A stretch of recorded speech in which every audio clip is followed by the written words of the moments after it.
마음이 가난한 사람은 복이 있다. 하늘나라가 그들의 것이다. 슬퍼하는 사람은 복이 있다. 그들이 위로를 받을 것이다. 마음이 온유한 사람은 복이 있다. 그들이 땅을 상속받을 것이다. 의를 위해 줄이고 목마른 사람은 복이 있다. 그들이 배부를 것이다. 자비로운 사람은 복이 있다. 그들이 하나님의 자비를 입을 것이다. 마음을 깨끗이 한 사람은 복이 있다. 그들이 하나님을 볼 것이다. 평화를 위해 일하는 사람은 복이 있다. 그들이 하나님의 아들이라고 불릴 것이다. 의롭게 살려고 하다가 박해를 받는 사람은 복이 있다. 하늘나라가 그들의 것이다. 사람들이 나 때문에 너희를 모욕하고 박해하고 온갖 나쁜 말을 할 때 너희에게 복이 있다. 기뻐하고 즐거워하여라. 하늘에서 너희의 상이 크다. 너희보다 먼저 살았던 예언자들도 이처럼 박해를 받았다. 가슴에 한번 손을 얹고 믿음을 고백하고 함께 말씀을 듣도록 하겠습니다. 하나님은 나를 사랑하십니다. 나는 그 사랑 안에 있습니다. 하나님은 오늘 나에게 말씀하실 것입니다. 그 말씀에 능력이 있습니다. 그 말씀에 생명이 있습니다. 나의 마음을 하나님께 열겠습니다. 나의 생각을 예수님께 집중하겠습니다. 들은 만큼 변합니다. 들은 만큼 행복해집니다. 서초구에 사는 서리풀 축제가 진행이 되어서 아마 오늘 행진 때문에 올 때 어떨지 모르겠습니다만은 그 반포대교에서 반포대로 전체가 6시까지 완전 통제가 되거든요. 그래서 예배 끝나고 난 다음에 돌아가실 때에 반포대로로 타지 말고, 반포대로는 예술전당에서 반포대교까지 이어지는 그 도로를 말하는 겁니다. 그리 가지 말고 방배 쪽에 대한 사당 쪽으로 빠져서 돌아가야 될 것 같으니까요. 예배 후에 참고해 주시길 바랍니다. 저희가 지난주일부터 마태복음 5장에 있는 팔복 말씀을 가지고 블레싱이라는 제목으로 하나님 말씀을 묵상을 하고 있습니다. 지난 주일에는 마음이 가난한 사람 복이 있나니 하나님의 나라가 저희들의 것이다 라고 말씀을 나눴고요. 오늘은 두 번째 블레싱, 슬퍼하는 사람은 복이 있다. 그들이 위로를 받을 것이다. 개역성경은 애통하는 사람은 복이 있나니 그들이 위로를 받을 것입니다 라는 말씀을 가지고 하나님의 음성을 들어보려고 합니다. 슬퍼하는 사람은 복이 있다, 또는 애통하는 사람은 복이 있다. 성경에는 많은 역설이 있지만 참 이 말씀이야말로 대표적인 역설 중에 하나가 아닌가 생각이 됩니다. 슬픔을 좋아하는 사람은 아무도 없습니다. 게다가 오늘 나오는 말씀의 슬픔은 그냥 슬픔이 아니라 애통하는 슬픔입니다. 애통이라는 것은 가슴이 찢어질 것 같은 아픈 슬픔을 애통이라고 이야기를 합니다. 어떻게 이런 슬픔, 이런 깊은 슬픔이 행복이 될 수가 있을까? 어떻게 이런 깊은 슬픔이 블레싱이 될 수가 있을까? 행복이 아니라 할 수만 있다면 피하고 싶은 인생의 모습이 아닌가, 이런 생각이 듭니다. 그러나 우리 주님께서 분명히 말씀하십니다. 애통하는 자는 복이 있나니 그들이 위로를 받을 것이다. 주님께서 말씀하셨으니 말씀 가운데는 비밀이 있는 것이고 하나님의 능력이 있는 것이니까 저희가 마음을 열고 주의 음성을 듣기를 원합니다. 주님이 말씀하신 애통하는 마음이라는 건 도대체 어떤 마음일까? 세상을 살면서 많은 사람들은 굉장히 많은 슬픔을 경험하게 되지만은 그 모든 슬픔이 주님께서 말씀하시는 애통은 아닐 겁니다. 저희가 지난주일날 팔복 첫 번째 브레싱을 나누면서 마음이 가난한 사람 복이 있나니 천국이 저희 것입니다 그랬는데, 팔복은 사실 단절된 것이 아니고 서로 연결되어 있는 하나님의 축복의 메시지이죠. 그래서 오늘 내용도 사실 지난주하고 연결해서 묵상할 수도 있습니다. 마음이 가난한 사람과 애통하는 사람은 둘이 아니라 사실 연결된 사람인 것이지요. 그래서 마음이 가난하지 않은 사람은 애통할 수가 없는 것입니다. 나는 부자다, 부족함이 없다. 나는 부자다, 충분히 족하다. 이런 마음을 가지고 있는 그 마음에서 가슴을 찢는 슬픔이라든지 가슴을 찢는 아픔이라는 것은 나올 수가 없을 것입니다. 그렇게 본다면은 가난한 마음으로부터 애통하는 마음도 흘러나오는 것이구나 생각할 수가 있을 겁니다. 오늘 우리가 성경 속으로 들어가서 과연 주께서 말씀하신 애통이 뭔가 묵상해 보려고 하고요. 그리고 그 애통이 왜 우리에게 하나님이 주신 참된 블레싱, 행복이 되는 것일까 묵상도 해보고, 또 하나님께서 그렇게 애통할 때 우리에게 주시겠다 하신 위로는 또 무엇일까 함께 묵상을 해보려고 합니다. 성경 우리에게 가르쳐주는 참된 블레싱, 참된 축복을 가져다주는 애통하는 마음, 그 가장 근본에는 뭐가 있냐 하면은 죄에 대해서 애통하는 마음이 있습니다. 우리는 십자가로 말미암아 죄 용서를 받았습니다. 이것은 아멘 하시기를 바랍니다. 여러분, 그러나 우리가 십자가로 말미암아 죄 용서를 받았다는 사실이 곧 우리가 죄로부터 완전하게 자유하게 되었다라는 의미는 아닌 겁니다. 이 사실을 아는 것이 아주 중요합니다. 예수님의 십자가는 어떤 죄든지 우리 죄를 완전하게 대신 감당하셨기 때문에 누구든지 그 십자가를 믿음으로 받아들이는 사람은 더 이상 죄의 권세 아래 있지 아니하고 생명과 구원의 권세 아래 있게 되는 겁니다. 그래서 사도 바울이 로마서 8장 1절과 2절 말씀에 그러므로 이제 그리스도 예수 안에 있는 자에게는 결코 정죄함이 없나니 이는 그리스도 예수 안에 있는 생명의 성령의 법이 죄와 사망의 법에서 너를 해방하였습니다. 이렇게 말씀하시면서 십자가로 말미암아 죄로부터 해방된 사람들, 죄의 권세로부터 자유케 된 사람들이 바로 우리들이다, 예수를 믿는 우리들이다, 이렇게 말씀을 해주고 있습니다. 그러나 다시 말하지만 이 죄 용서의 은혜가 곧 이제부터 우리는 죄와 아무런 관련이 없고 죄로부터 완전하게 자유하게 되었다는 의미는 아닙니다. 예수를 믿고 난 뒤에도, 그리고 죄의 권세로부터 해방되고 난 뒤에도 우리는 여전히 죄와 싸워야 합니다. 이에 대해서 사도 바울이 그 영적 아들인 디모데에게 보낸 글 중에 이런 표현이 있습니다. 디모데전서 6장 11절 12절 오직 너 하나님의 사람아 이것들을 피하고, 앞 내용을 보게 되면 이것들은 죄입니다. 악함이죠. 오직 너 하나님의 사람아 이것들을 피하고 의와 경건과 믿음과 사랑과 인내와 온유를 따르며 믿음의 선한 싸움을 싸워라. 영생을 취하라. 이를 위하여 네가 부르심을 받았고 많은 증인 앞에서 선한 증언을 하였도다. 이렇게 말합니다. 오직 너 하나님의 사람아. 얼마나 디모데가 신실한 하나님의 사람입니까? 오직 너 하나님의 사람아 이것들을 피하고 모든 죄를 피하며 의와 경건과 믿음과 사랑과 인내와 온유를 쫓으며 믿음의 선한 싸움을 싸우라. 믿음의 선한 싸움을 싸우라는 헬라어는 그냥 수동적이거나 소극적인 것이 아닙니다. 온 힘을 다해서 믿음의 선한 싸움을 싸우라, 이런 뜻이 있습니다. 예수의 십자가로 말미암아 죄 용서를 받았지만 완전히 죄로부터 자유한 것은 아니기 때문에 지금도 우리는 죄를 지을 수 있는 수많은 가능성 속에서 살고 있기 때문에 사도 바울이 정신을 차리고 믿음의 선한 싸움을 싸우라, 이렇게 이야기를 하고 있는 겁니다. 근데 이렇게 성경에서 분명히 우리는 죄의 권세로부터 자유하게 됐지만 죄로부터 완전하게 자유한 것은 아니다 라고 가르치고 있음에도 불구하고 어떤 사람들은 이렇게 생각하기도 합니다. 자기는 이제 죄 용서를 받았고 성령의 충만함을 받았기 때문에 더 이상 죄를 짓지 않는다, 그리고 더 이상 회개할 것도 없다, 이렇게 생각하는 일부 사람들이 있는데, 구원파 같은 사람들이 그런 사람들이죠. 이들은 예를 들어 성경에 나오는 요한일서 3장 6절 같은 말씀을 왜곡해서 해석을 합니다. 요한일서 3장 6절 말씀을 같이 한번 읽어보겠습니다. 시작.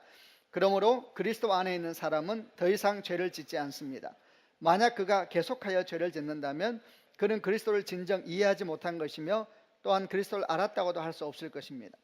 그리스도 안에 있는 사람은 더 이상 죄를 짓지 않습니다. 이렇게 표현되어 있어서 이 말씀을 이제 해석할 때에 내가 이제 죄를 용서받았고 성령이 나에게 충만하니까 나는 더 이상 죄를 짓지 않는다, 이렇게 해석해 버리면서 자기가 죄로부터 완전히 자유한 것처럼 말하는 사람이 있다는 것이죠. 그렇지 않습니다. 더 이상 죄를 짓지 않는다는 얘기는 뒤에 설명 나옵니다만, 만약 그가 계속하여 죄를 짓는다면, 예수를 믿으면서도 죄를 즐겨하고 죄 속에 아예 좌정하에 앉아서 기뻐하며 사는 사람들, 그 사람은 문제가 있는 것이다. 하나님께서 함께 하실 때에, 그리스도가 함께 하실 때 그런 역사는 일어날 수가 없다라는 말씀이거든요. 그러므로 예수 안에 있는 사람은 결코 죄의 자리에 주저앉아 있을 수가 없는 사람들이다. 그들은 죄와 싸울 것이다. 죄와 맞서 일어나서 싸우며 선한 믿음의 싸움을 해나갈 것이다, 이 말씀인데, 이 말씀을 오해하고 만들어 말미암아 더 이상 자기가 죄를 짓지 않는다라고 말하는 것은 아주 잘못된 가르침인 겁니다. 그리고 이런 사람들은 더 나아가서 이렇게 말하기도 합니다. 이렇게 자기는 죄로부터 완전히 자유하게 되었는데, 교회 다니는 사람들이, 우리들이 죄 때문에 아파하고 죄 때문에 애통해하고 죄 때문에 회개하고 눈물 흘리면 어떻게 말을 하냐면 죄 용서에 확신이 없어서 그런다, 이래요. 이것도 물론 잘못된 가르침이죠. 이들은 우리 주께서 말씀하신 애통하는 자는 복이 있나니 라는 말씀을 정면으로 거부하는 사람들입니다. 이들은 자기를 속이는 사람일 뿐만 아니라 다른 사람까지 속이는 사람들인 것입니다. 죄에 대해서 애통하는 마음을 갖는다는 이야기는 십자가의 죄 용서의 은혜를 몰라서 가지는 마음이 아닙니다. 오히려 죄에 대해서 애통하는 마음을 가진 사람은 어떤 사람이냐면 십자가의 은혜의 소중함을 너무나 잘 알기 때문에, 그 은혜가 내게 오기 위해서 어떤 일이 있었는지를 너무나 잘 알고 있기 때문에, 그 은혜가 그렇게 소중함에도 불구하고 다시 죄를 향하여 마음을 열고 그 죄를 향하여 걸어갔던 자신의 미련함 때문에, 자신의 어리석음 때문에 아파하며 애통하는 것입니다. 십자가의 은혜를 너무나 잘 알기 때문에, 그 은혜가 내게 오기 위해서 얼마나 주께서 큰 대가를 치르는지를 알기 때문에, 더 나아가서 내가 믿는다 하지만은 죄를 내가 가까이 하게 되었을 때 그 죄가 얼마나 심각한 결과를 낳을 수 있는지를 알기 때문에, 죄를 가까이 한 자신에 대하여서, 죄를 친구 삼으려고 하는 자기 내면에 대해서 아파하고 애통해 하면서 주 앞에 무릎을 꿇는 것이, 여러분, 애통하는 마음, 주님께서 말씀하신 애통하는 마음을 가진 사람들입니다. 우리는 여러분 구원받았습니다. 예수의 피로. 아멘이죠. 그러나 여러분, 예수의 피로 구원받았다 할지라도 죄로부터 완전하게 자유하게 된 것은 아닐 뿐만 아니라, 우리가 예수의 십자가의 피로 구원받았다 하더라도 우리가 만약에 죄 가운데 거하게 될 때 죄가 얼마나 심각한 결과를 낳을 수 있는가에 대해서 우리가 무지하면 안 됩니다. 깨달아 알고 있어야 되는 것입니다. 로마서 6장 23절에 죄의 삭은 사망이요 하나님의 은사는 그리스도에서 우리 주 안에 있는 영생이니라. 이것은 여러분 믿는 자에게서는 처신입니다. 믿지 않는 자에게 죄의 삭은 사망이라는 너무나 당연한 것이지만, 믿는 자도 죄의 결과가 얼마나 치명적으로 우리 영혼을 상하게 할 수 있는지를 알아야 합니다.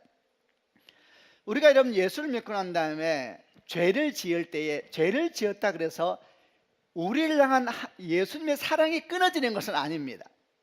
우리가 죄를 지어도 주님은 여전히 우리를 사랑하세요. 이건 아멘 하셔도 돼요. 아멘 하시길 바랍니다. 크게 하세요. 우리가 예수를 믿고 죄를 지어도 주님은 우리를 여전히 사랑하세요. 근데 여러분 알아야 될 것이 있습니다. 우리가 예수를 믿고 죄를 지으면 주님이 여전히 우리를 사랑하시지만, 그럼에도 우리가 죄 가운데 계속해서 거하게 되면 어떤 일이 생기게 되냐면, 이 죄가 우리 마음을 치고 들어와서 안으로부터 우리를 삼켜 나옵니다. 안으로부터 우리를 삼키면서 어떤 일을 하냐면 우리 신앙과 믿음을 흔들어대기 시작합니다.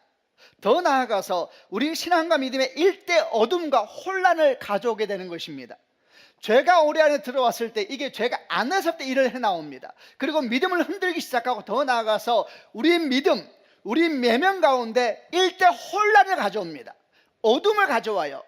그래서 마치 우리 마음 가운데 짙은 안개가 뜨는 것 같은 것입니다. 그래서 죄를 안개와 같다 이렇게 설명합니다. 그러면 어떤 일이 생기게 되는가? 죄가 우리 안에 들어서 일을 하기 시작하고 안개처럼 머물게 되면, 내가 예수를 믿는데도 불구하고 짙은 안개가 들어오니까 어떤 일이 생기겠어요? 안 보이는 것입니다. 뭐가 안 보이냐? 하나님이 안 보이는 거예요. 하나님이 안 느껴져요. 하나님이 안 믿어져요. 내 안에 믿음이 있다 그런데 죄가 어둠처럼 자리하게 되면 내 안에 영적 분별력이 사라지게 되면서 혼돈이 찾아오게 되어 있습니다. 주님이 내 바로 옆에 계시지만 내 안에 어둠이 있기 때문에 옆에 계신 그분이 안 느껴져요. 감각이 안 돼요. 이럴 때 이제 문제가 생기기 시작하는 것입니다. 그러면 어떻게 되느냐? 주님은 계속 그를 사랑하세요. 그를 위해서 일하세요. 근데 그 안에 죄를 기뻐하는 마음이 계속 잘 잡고 있기 때문에 그가 어둠에 들어왔어요. 감각이 안 되니까 이런 생각을 하는 거예요. 하나님이 나를 기뻐하지 않는구나. 하나님이 나를 사랑하지 않는구나. 하나님이 나의 기도를 들어주지 않으시는구나. 하나님이 나와 함께 동행하지 않는구나. 스스로 생각하는데, 이게 누가 하는 일이냐? 죄가 속이는 것입니다. 이것이 점점 더 심화되기 시작하면 어디까지 가느냐? 가장 최악의 결과는 죄가 이 사람을 속여요. 죄가 속인다 그랬습니다. 죄가 속일 때 속아 넘어가요. 그리고 스스로 이 사람이 그리스도를 사랑해서 떠나버리는 것입니다. 하나님이 안 보인다고 말을 해요. 하나님이 안 느껴진다 말을 해요. 처음에는 하나님이 있는 것 같았어요. 스스로 죄가 그를 속여서 그가 그리스도에게서 떠나도록 만들어버리는 것입니다. 이것이 여러분 죄가 우리가 일으킬 수 있는 최악의 결과인 것입니다. 디모데후서 4장 10절을 보게 되면 사도 바울이 디모데에게 글을 보내면서 한 사람 이야기를 합니다. 그 사람 이름이 데마라는 사람입니다. 데마는 이 세상을 너무 사랑하여 나를 버리고 데살로니가로 갔습니다. 이 데마가 우리가 팔복 시리즈 하기 전에 골로새서 할 때에 사도 바울이 골로새 교회에 로마 감옥에서 편지 보낼 때 함께 안부 인사를 전했던 사람 중에 한 명입니다. 데마가. 그런데 그의 마음에 뭔 일이 생겼어요. 나중에 어떻게 되느냐, 그가 세상을 너무 사랑하여 나를 버리고 데살로니가 갔다 그랬습니다. 주님이 우리를 버리는 것이 아니고 우리가 스스로 속아서 죄로 말미암아 우리가 하나님을 떠나버리게 되는 이런 상황이 생기게 되는 것입니다. 그러므로 여러분, 구원받은 신실한 그리스도인들은 어떻게 행동합니까? 죄를 친구 삼아 지낸다든지 죄를 가까이 하는 것에 대해서 또는 죄에 대해 속은 것에 대해서 애통해하면서 마음 아파하는 것은 신실한 그리스도인의 당연한 모습인 것입니다. 여러분, 축복합니다. 이런 애통함이 여러분에게 있기를, 저에게 있기를 주 예수 이름으로 축원합니다. 성경 가운데 이런 죄에 대한 애통함을 잘 보여주는 대표적인 사람이 주님께서, 하나님께서 내 마음에 합한 자라 말씀하셨던 다윗입니다. 다윗이 무슨 죄를 지었습니까? 우리는 잘 알고 있습니다. 사무엘하 11장을 보게 되면 그가 큰 죄를 지었습니다. 바세바를 범하고 그 남편이며 충성된 신하인 우리아를 죽게 만들었습니다. 근데 그 성경에 있는 기록을 가만히 보다 보면 중요한 것이 있는데, 이런 일련의 큰 죄, 살인과 간음과 굉장히 큰 죄가 동시에 일어났는데 그 말씀을 보다 보면 좀 신기하게 느껴지는 것이 있습니다. 이렇게 큰 사건이 있고 났는데 다윗은, 정작 이 사건의 주인공인 다윗은 하나님의 선지자가 나단이 와서 그의 죄를 지적하기 전까지 그가 죄를 지었다는 사실을 모르고 있다는 느낌이 듭니다. 여러분, 생각해 보십시오. 사실 다윗이 큰 죄를 짓고 난 다음에 나단 선지자가 그에게 찾아와서 나단 선지자가 악한 부자의 예를 들면서 죄에 대한 얘기를 시작을 했었습니다. 여러분, 그때 다윗이 나단 선지자가 죄에 대한 얘기를 할 때 그게 자기라는 생각을 전혀 하지 않아요. 어느 정도로 심각하게 안 하냐면, 그 얘기가 다 끝나고 나니까 다윗이 분노합니다. 그런 사람은 죽어야 한다. 그런 사람은 정말 무자비한 사람이다. 그러면서 죽이겠다고 나서요. 그래서 앞뒤를 보게 되면 다윗이 전혀 그 사람이 자기일 것이라는 생각을 전혀 못하고 있습니다. 만약에 다윗이 바세바와 우리아를 죽인 사건이 마음에 불편했었다면, 이 일이 마음 가운데 꺼리꼈었다면 사실 하나님의 선지자 나단을 만나는 것도 불편했을 거예요. 근데 나단 선지자가 와서 다윗에게 악한 부자 얘기했을 때도 전혀 감각하지 않고 조금만 불편해서도 느꼈을 거예요. 너 지금 내 얘기하려고 하는 거구나. 하나도 느끼지 못합니다. 이로보건대 다윗은 바세바를 취하고 우리아를 죽게 한 큰 죄에 대해서 전혀 죄책감을 못 느끼고 있는 것입니다. 이를 생각해 보시길 바랍니다. 왜 그랬을까요? 자기는 그래도 된다고 생각하지 않았을까 생각됩니다. 왜냐하면 다른 모든 왕들이 그랬으니까. 사실은 다윗이 범죄한 것은 그 당시 다른 왕들의 모습을 보면 그게 왕의 영광이었거든요. 우리는 성경을 통해서 다윗의 죄가 어떻게 드러났고 뒤에 어떻게 애통함의 역사가 일어난지를 좀 기억을 해야 됩니다. 다윗의 죄가 처음 시작된 장소가 어디였냐면은 다윗 성 왕궁 옥상이었습니다. 어느 날 봄이 왔을 때에 부하들은 다 전쟁을 하러 나아갔을 때에 다윗은 안 따라갑니다. 그리고 늦게까지 잠을 자고 난 다음에 늦게 일어나서 왕궁일을 거닐고 있었습니다. 왕궁일을 거닐 때에 그가 무엇을 보았을까요? 예루살렘 성을 보았을 겁니다. 예루살렘 성이 무엇을 상징하는가? 예루살렘 성의 다른 이름이 다윗성입니다. 예루살렘 성은 다윗의 영광을 상징하는 곳입니다. 그가 택하였고 그가 정복하였고 그가 건설한 수도입니다. 그가 왕궁 위에, 예루살렘에서 가장 큰 왕궁 위에 올라와서 옥상에 서서 예루살렘을 내려오면서 무엇을 느꼈을까요? 너무나 뿌듯했겠죠. 내 인생의 수고의 보상, 내가 바로 이 거룩한 성을 건설하기 위하여서 그렇게 긴 시간 동안 유대의 광야에서 고생하고 내가 고생해도 죽겠지, 이런 영광을 내게 준 거예요. 그래서 아마도 그는 옥상에서 예루살렘 성을 보면서 너무 뿌듯했을 거예요. 자기 영광에 취한 것입니다. 여러분, 수고가 자기 영광에 취한 겁니다. 자기 영광, 자기 성취, 자기 기쁨, 자기 자랑, 너무나 기쁜 거예요. 여러분, 이것은 이상한 일이 아닙니다. 모든 왕들은 그 영광을 취하기 위해서 달려가거든요. 다윗도 드디어 큰 영광이 눈앞에 펼쳐지니 얼마나 기뻤겠습니까? 그렇게 보는 중에 그 영광 한가운데 한 사람이 보인 겁니다. 그 영광 한가운데 누가 보냐? 바세바가 보인 것입니다. 갑자기 한 여인이 나타났습니다. 그리고 그 여인이 목욕하는 장면이 눈에 들어오자 다윗은 망설이지 않고 여인이 누군지 파악하고 그 여인을 왕궁으로 부릅니다. 그리고 함께 잠을 자지요. 아무런 갈등이 없습니다. 그리고 그의 남편을 불러서 이걸 잘 무마하려고 그러는데 제대로 안 되니까 남편을 죽게 만들자. 아무런 갈등이 없습니다. 왜요? 그게 왕의 영광이니까요. 사람들은 그 영광을 취하기 위해서 인생을 살거든요. 그래도 되니까요. 그게 힘이고 능력이지 않습니까? 세상의 모든 왕들은 그 영광 가지려고, 예루살렘의 영광 안에 있는 밧세바의 영광이지요, 그 영광 가지려고 왕의 자리를 앉으려고 하는 것입니다. 여러분 보십시오. 이런 일련의 과정을 볼 때에 우리가 한 가지 꼭 볼 것이 있습니다. 죄에 대한 애통은 어디에도 없습니다. 그러나 하나님의 사람입니다. 여러분, 죄에 대한 애통은 어디에도 없습니다. 우리가 기억할 것이 있습니다. 죄에 대한 애통하는 마음은 그냥 일어나는 것이 아닙니다. 지금 저는 여러분에게 애통하는 마음에 대한 설교를 하고 있습니다. 저는 여러분의 그 애통함 가장 바탕에는 죄에 대한 애통함이 있어야 된다 그랬습니다. 자, 여러분 어떠세요? 지금 제가 설교할 때 죄에 대해서 애통하는 마음이 일어나세요? 마음에서부터 내가 큰 죄를 지었구나 이러면서 죄가 생각나면서 가슴이 찢어질 것 같은 아픔이 일어나세요? 안 그럴 겁니다. 죄에 대한 애통하는 마음은 그렇게 일어나는 것이 아니거든요. 죄에 대한 애통하는 마음은 양심의 가책을 받아서 일어나는 것이 아닙니다. 죄에 대한 애통하는 마음은 미안해 생기는 것도 아닙니다. 안 믿는 사람도 죄 지으면 미안해합니다. 안 믿는 사람도 죄 지으면 불편합니다. 가룟 유다도 예수 팔고 죄책감에 빠져서 자기가 자살했습니다. 여러분, 그건 애통함이 아닙니다. 다윗이 언제 죄에 대해서 애통함을 느꼈는가? 나단 선지자가 다윗을 찾아와서 놓고 했을 때일까요? 아닙니다, 여러분. 나단 선지자가 다윗에게 와서 악한 부자의 비유를 말했을 때일까요? 아닙니다, 여러분. 그때도 그는 애통함을 안 느낍니다.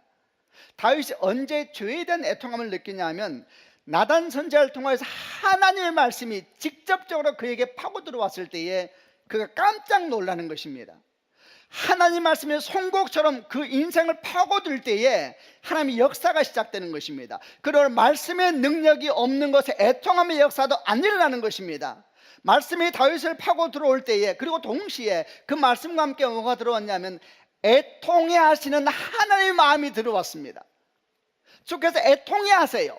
그 마음이 다윗으로 쑥 들어오면 성령의 역사가 시작된 것입니다. 여러분, 그러면서부터 다윗 마음 가운데 애통함의 역사가 생기기 시작했습니다. 이에 대해서 사무엘하 12장 7절부터 12절 말씀을 한번 읽어보려고 합니다. 제가 먼저 7절 읽겠습니다. 그러자 나단이 다윗에게 말했습니다. 왕이 바로 그 사람입니다. 이스라엘 하나님 여호와께서 이렇게 말씀하셨습니다. 나는 너를 이스라엘의 왕으로 세워주었다. 나는 너를 사울에게서 구해주었고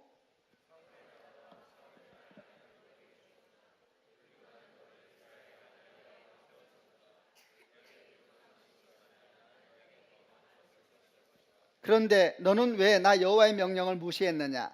왜 나 여호와가 악하다고 말씀한 일을 했느냐? 너는 햇사람 우리아를 암몬 사람들 칼에 죽게 했다. 그리고 너는 그의 아내를 빼앗아 네 아내로 만들었다.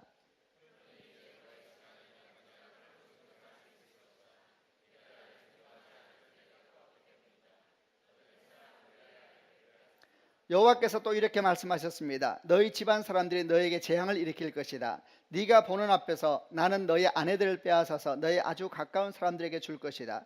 그 사람이 대낮에 너희 아내들과 잠자리를 함께 할 것이다.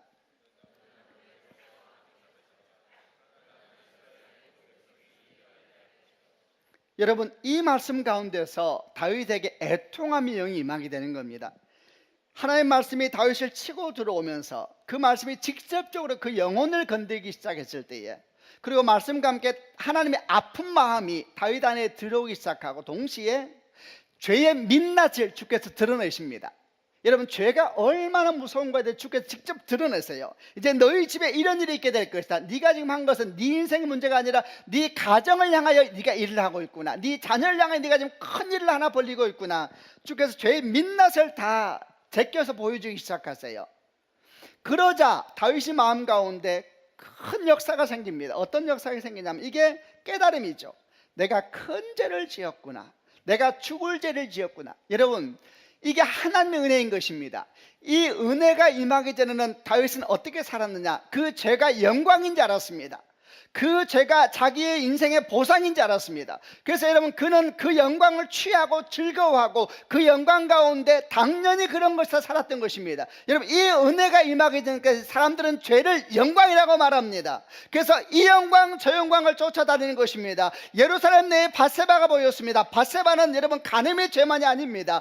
이 밧세바 저 밧세바, 이 밧세바 저 밧세바, 육신의 정욕과 안목의 정욕과 이성의 자랑, 성령께서 우리를 만지기 전까지는 이 죄가 영광입니다. 영광. 사람들은 그 영광을 취하기 위해서 사는 것입니다. 그리고 그 영광을 취했을 때 그들은 애통하지 않습니다. 왜? 영광이니까요. 은혜가 임하기 전까지 죄도 영광입니다. 그러나 하나님의 은혜가 우리 가운데 임하고 말씀이 우리 인생을 치고 들어올 때에 더 이상 죄는 영광이 될 수가 없는 것입니다. 아멘 하시길 바랍니다. 죄가 죄의 민낯을 드러내기 시작합니다. 여러분, 죄는 악이요 사망입니다. 주님 말씀하시기를 네가 빼앗았느냐, 네가 죽였느냐 이렇게 말씀하세요.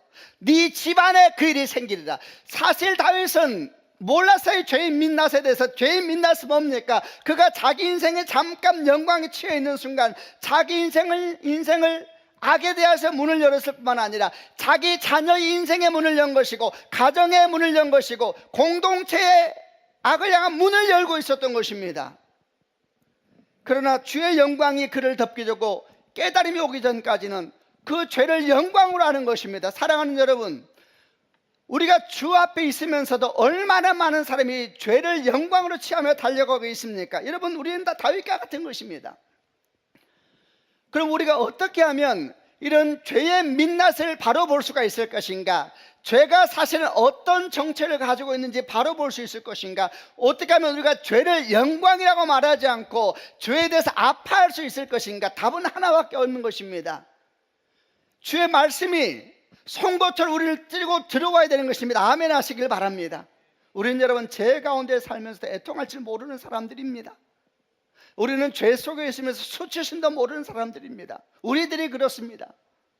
오직 주의 은혜가 우리 가운데 와서 이 죄가 자기를 삼키고 자기 자녀를 삼키고 가정을 삼키고 내 미래를 삼킨다는 것을, 여러분 진짜 영광을 죄가 삼켜버린다는 이 민낯을 하나님께서 말씀을 열어주실 때에 깨달아야 되는 것입니다. 말씀 앞에 서야 합니다. 그리고 성령께서 그 말씀을 하냐면 하나님의 마음을 깨닫게 해달라고, 내 안에서 역사하시도록 해달라고 구해야 되는 것입니다. 보십시오, 나단 선지자가 주의 말씀을 다윗에게 전했을 때에 그런 말씀이 그에게 들어갔습니다. 그리고 안에서 역사가 일어나기 시작했습니다. 성령의 역사가 일어나기 시작했습니다. 그때부터 애통함의 역사가 시작된 것입니다. 그리고 나단 선자가 가고 난 뒤에 그의 마음에 큰 슬픔이 임합니다. 그리고 하나님 앞에 애통함의 영이 역사하기 시작합니다. 그래서 그가 드렸던 고백이 시편 51편 아닙니까? 시편 51편 7절부터 12절까지 아주 유명한 본문입니다. 한번 읽어보려고 합니다. 51편 7절을 제가 읽겠습니다. 우슬초로 나를 씻겨주소서. 그러면 내가 깨끗해질 것입니다. 나를 씻어주소서. 그러면 내가 눈보다 더 하얗게 될 것입니다.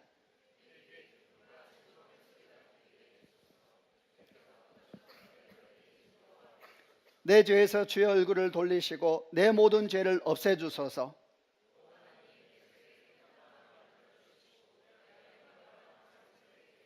나를 주 앞에서 쫓아내지 마시고 주의 성령을 내게서 거두어 가지 마소서.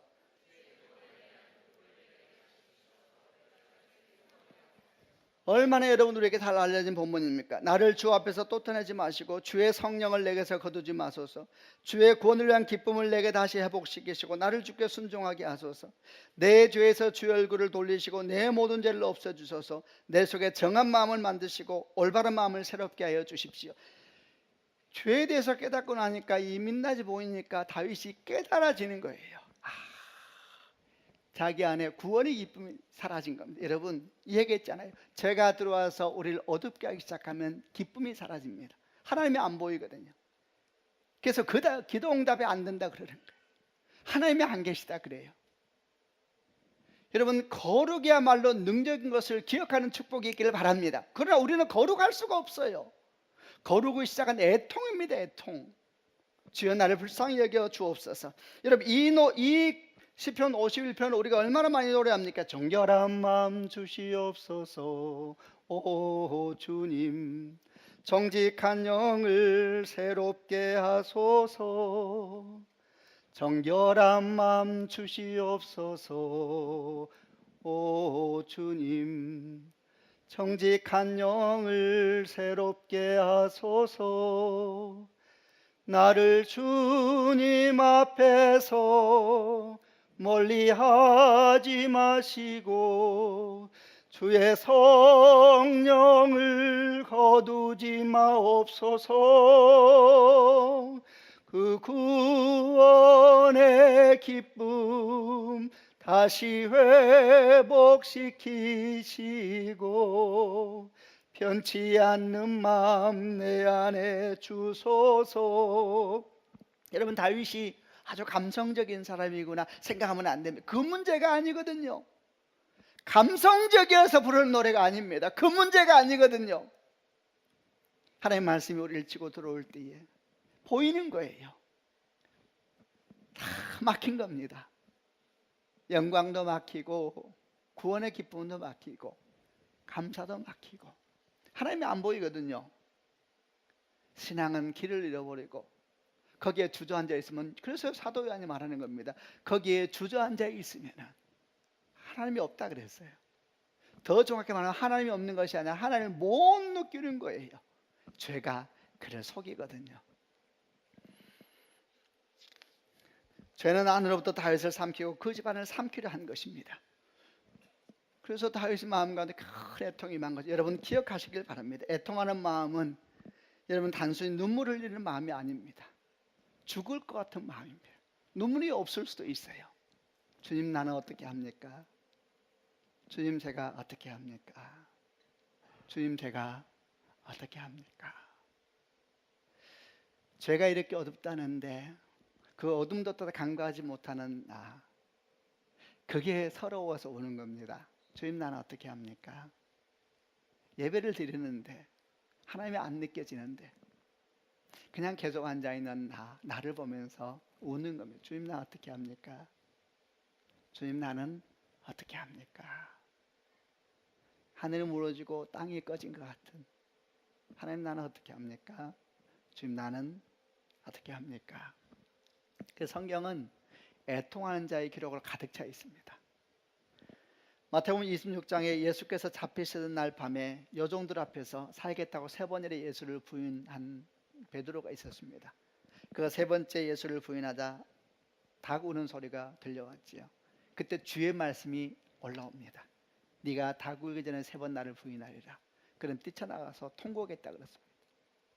주님, 나는 어떻게 합니까? 사도행전 2장에서 오순절 성령 강림이 임하였을 때에 120명의 그리스도의 제자들은 다락방에서 기도하다가 견딜 수가 없어 성령의 뜨거움이 그를 덮으니까 문을 박차고 광장으로 나왔습니다.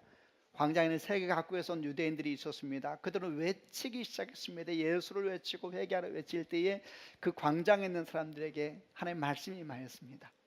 그때 그들이 뭐라고 했는지 아세요? 형제여, 우리가 어찌할꼬? 형제여, 우리가 어찌할꼬? 애통이 영이야. 형제여, 우리는 어떻게 해야 됩니까? 사도행 7장에 사도 바울이 외칩니다. 오라, 나는 공고한 사람이라. 누가 나를 이 사망의 몸에서 나를 구원해낼 수가 있을까? 성경은 말합니다. 머리로는 알아요. 근데 몸이 순종을 안 한다 그랬어요. 머리는 알아요. 선함을 알아요. 주의 뜻을 알아요. 근데 내 삶이 안 따라가는 거예요. 이게 사도 바울의 고백이에요. 죽을 것 같은 거죠. 악인지 알아요. 근데 내가 그 길을 걸어가고 있어요. 오라, 나는 공고한 사람이라. 이 사망의 몸에서 누가 나를 건져낼까? 주님, 나는 어떻게 합니까? 그럼 어떻게 해요? 어떻게 합니까, 여러분? 이 바세바 저 바세바 쫓아다니면서 예수 믿는 사람들이 그걸 영광이라 그러고, 우리는 어떻게 합니까? 주여, 우리를 도와주소서. 젊어서 책임이 없을까요? 애통하는 겁니다. 이게 애통하는 마음입니다. 주님께서 이렇게 말씀하세요. 네가 애통하느냐? 내가 너를 위로하리라. 여러분, 그에게 임하는 위로가 뭘까요? 첫 번째, 십자가가 느껴집니다. 여러분 십자가가 느껴져요. 이게 얼마나 큰 위로인지 모르는데 십자가는 비밀입니다. 누가 십자가를 알리요? 십자가가 느껴져요. 십자가 은혜 없으면 죽거든요. 십자가만 붙잡는 거예요. 십자가. 내가 믿음이 뭐가 있어요? 은혜죠, 은혜. 십자가를 꽉 붙잡게 십자가. 그래서 옛날에 제가 설교를 준비하는데 옛날 막 불렀던 찬양이 오늘 제가 찬양을 하기로 하고 지금 하고 있는 중이니까 견디시길 바랍니다. 막 생각이 나는 거예요. 십자가 든든히 붙잡고 날마다 이기며 나가세. 머리에 면류관 쓰고서 주 앞에 찬양할 때까지 예수는 우리를 깨끗게 하시는 주시니. 너무 멋지죠. 그의 피 우리를 눈보다 더 희게 하셨네. 십자가 든든히 붙잡고 날마다 이기며 나가세.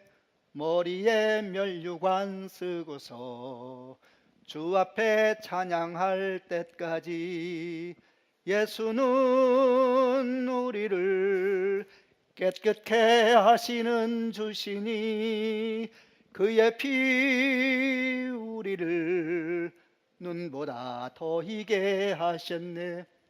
십자가가 우리가 어찌 알려마는 꼭 붙잡게 돼요. 그러면 겸손하게 되죠. 높은 사람이 어디 있으며 위대한 자가 어디 있어요? 은혜죠, 은혜. 여러분 그것만이 아닙니다. 또 주께서 위로하십니다. 두 번째 위로는 성령을 주십니다. 성령을. 베드로가 통곡하면서 울었지요. 성령이 그에게 임하지요. 여러분 사도 바울이 오라 나는 어찌할까? 나는 공고한 사람이 외칠 때 바로 그 뒤에 뭐가 나옵니까? 로마서 8장이 시작됩니다. 그러므로 그리스도 예수라는 자는 결코 정죄함이 없나니 그리스도 예수는 생명의 성령의 법이 죄와 사망에서 그를 해방하였어요. 성령이 임하는 것입니다. 성령이. 광장에서 형제여 우리가 어찌할꼬? 성령이 불과 같이 임하여서 집단 개종의 역사가 일어나는 거예요. 성령이 임하는. 여러분 성령 충만을 원하십니까? 아멘 하시길 바랍니다. 애통함을 달라 그러십시오. 애통함을. 애통함을 달라. 이게 애통함을 못 느끼는 것이 애통함이요. 애통함을 달라 그래야 돼요. 또 주께서 위로 주신다. 세 번째 위로가 뭡니까? 거룩한 사명을 줍니다. 내 양을 먹이라, 내 양을 치라. 내가 먼 이방 나라로 너를 보내노라. 여러분 거룩한 사명이 임하는 것입니다. 누구에게 주께서 복음을 맡기실까요? 애통하는 자, 죄에 대해서 아파하고 죄를 지으면서도 감각하지 못하는 자기를 보면서 절망하는 자, 그래서 주의 이름을 부르는 자, 여러분 그에게 하나님께서 거룩한 사명을 주시는 것입니다. 어느 믿음의 선배가 말했습니다. 믿음은 눈물을 먹고 자란대요. 얼마나 맞는 말입니까? 오늘날 교회 위기는 뭘까요? 목사가 위기일까요? 아니죠. 기쁨은 그렇게 찾으면서도 우는 사람이 없는 게 위기 아닐까요? 누가 그렇게 큰 위기일까요? 울어야죠. 죄를 위해서 울기 시작하면 다른 눈물도 시작됩니다. 민족을 위해서 울고 교회를 위해서 울고 목사를 위해서 울어야죠. 네 자녀를 위해서 울라 그래서 울어야죠. 교회 위기는 여러분 돈의 위기도 아니고 리더십 위기도 아닐 수 있습니다. 애통의 영이 떠났거든요. 울지 않아요 사람들이. 하나님께서 여러분과 저에게 애통의 영을 주시는 축복이 있기를 바랍니다.